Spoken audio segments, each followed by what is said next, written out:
9 a.m. PST, June 17th. A tropical depression is forming in the southern Bay of Campeche. Clearly going to develop over the next 24 hours. And it's going to become Alberto, in my opinion, as it heads northward, then northwestward. Here's the always westerly winds along the coast. Um, here's the models. Clearly going to head north and northwestward towards southern Texas. GFS Dablers show the same thing. Um,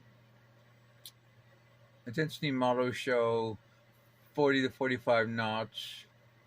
In my opinion, I think there's a pretty good chance of development. As you can see, the NAC puts a little pressure there with westerly winds all the way here.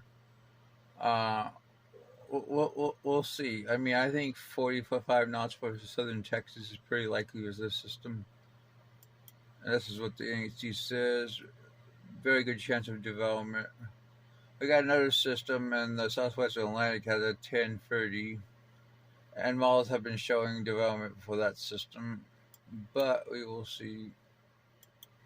It's right here on the tail end of a frontal system.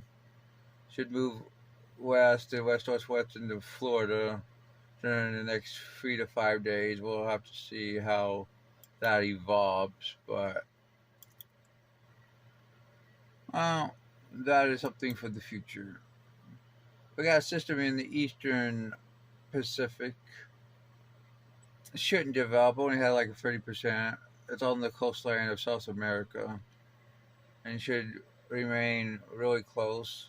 Or maybe even get sucked up into the other system as part of the larger gyro. But anyway, don't expect much with it. Let's look at it. It's part of the southern part of the gyro. Let's update this. As you can see, it's right on the coast. Hers 91L, hers 90E.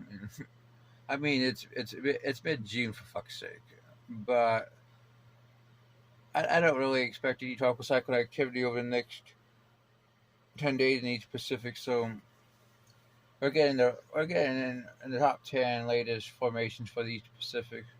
Um, well, it's also pretty late in the last 10 to 20 years for the land too, but we got a couple systems worth watching. Oh, that's your tropical update.